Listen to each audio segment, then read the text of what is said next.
Uh, it started off as a normal work day, and it was a beautiful sunny Tuesday morning, as I remember. But this is a large plane. It's something like a 727. The suspicion then that anybody who would drive a plane smack into the middle of the World Trade Center would have done it on purpose. And then it just drove right through the World Trade Center tower. Smashed directly, perhaps purposefully, into, oh my goodness. Oh God. There's another one. Oh, Oh my goodness, there's another one. this seems to be on purpose. And saw what looked like sparks falling, and then the top part of tower number 1 collapsing. These are shots from the ground of that scene.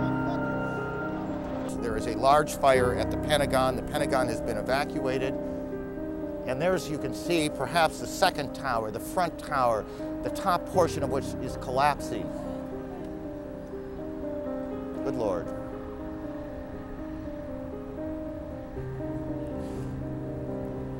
There are no words.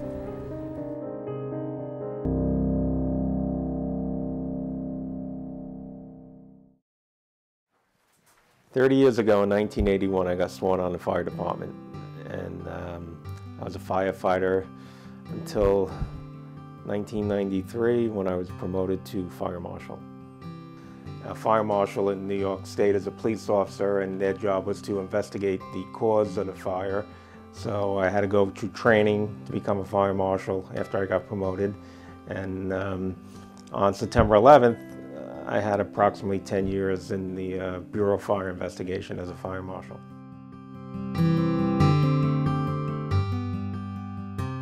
Both my parents were from New York, and I grew up in New York. I lived there my whole life, growing up in Brooklyn, right on the other side of the East River. I remember being a kid when they were building the World Trade Center. I could see it going up, and it seemed like each day was getting higher and higher in the sky.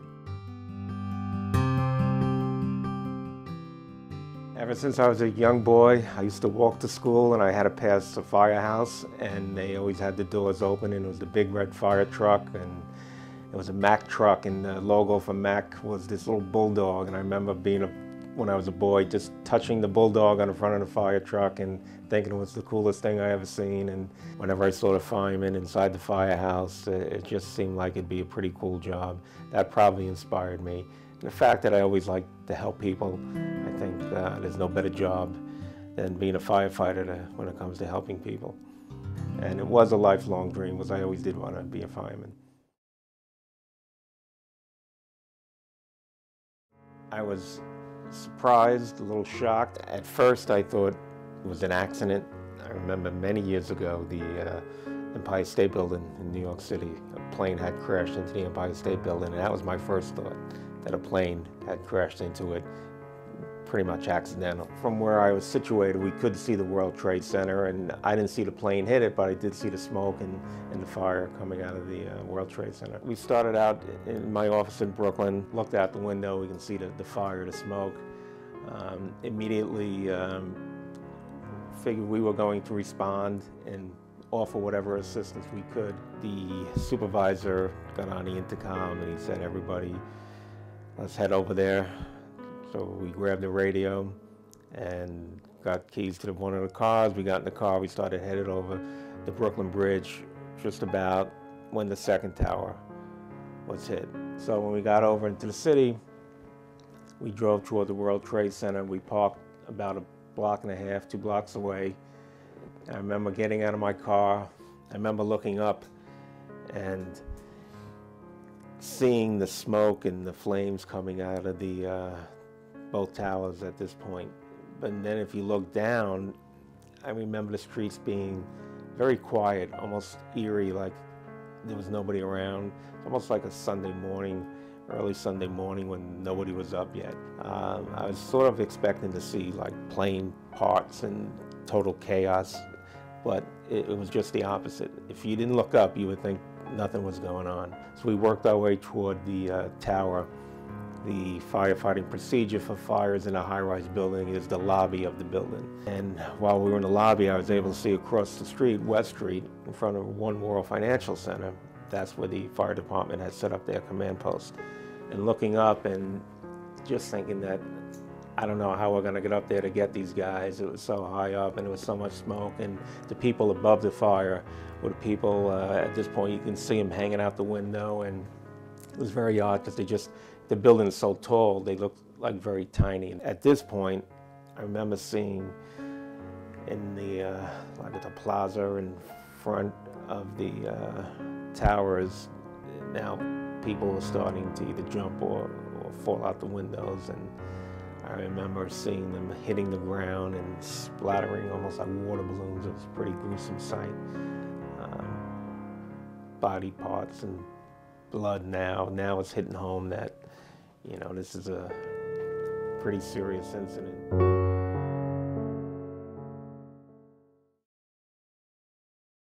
When I was sitting in school on September 11th, I do not remember thinking much because I was pretty young at the time.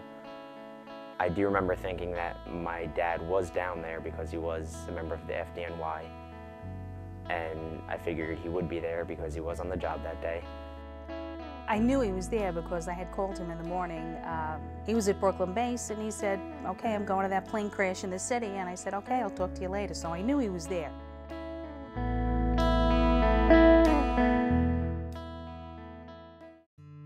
I remember we had to walk along the side of the building just across the street. We were afraid of getting hit with falling people.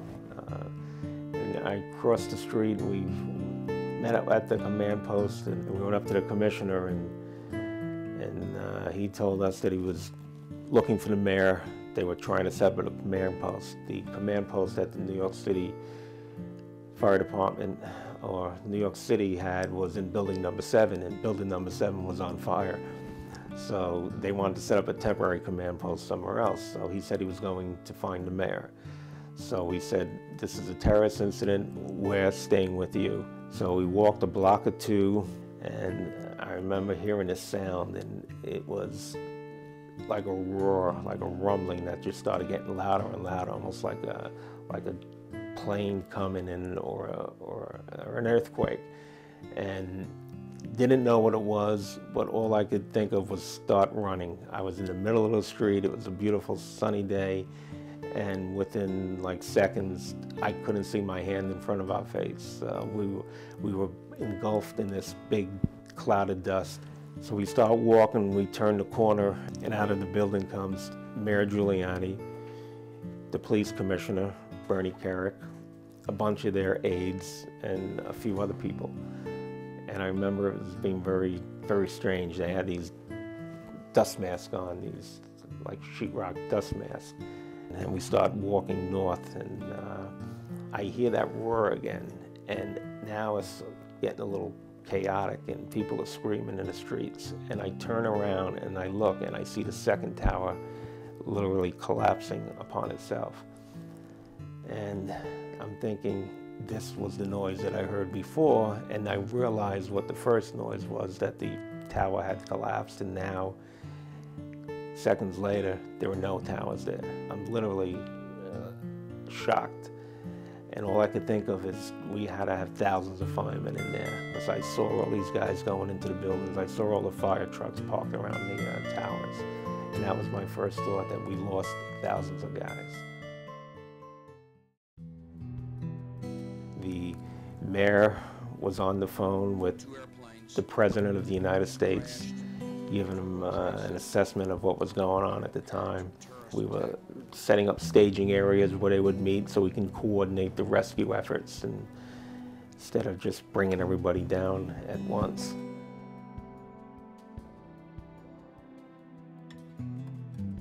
One thing that stands out is we had 2 refrigerated trucks, and one was for the uniformed services and the other was for civilians. And anytime they found a part, they would open the door and you put it in this refrigerated truck. And I'll never forget the smell.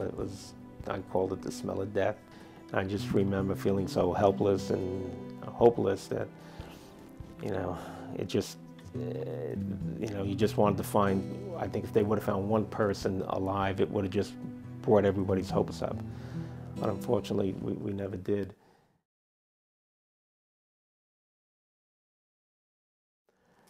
Well, initially after the collapse, it was so focused on doing our job, you kind of get caught up in and not realize the totality of the situation, it seemed.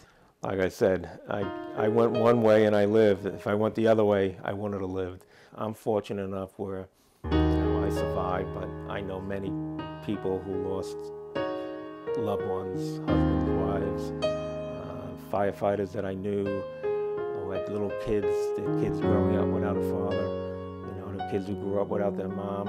As a person, it made me angrier that they can kill 343, my brothers.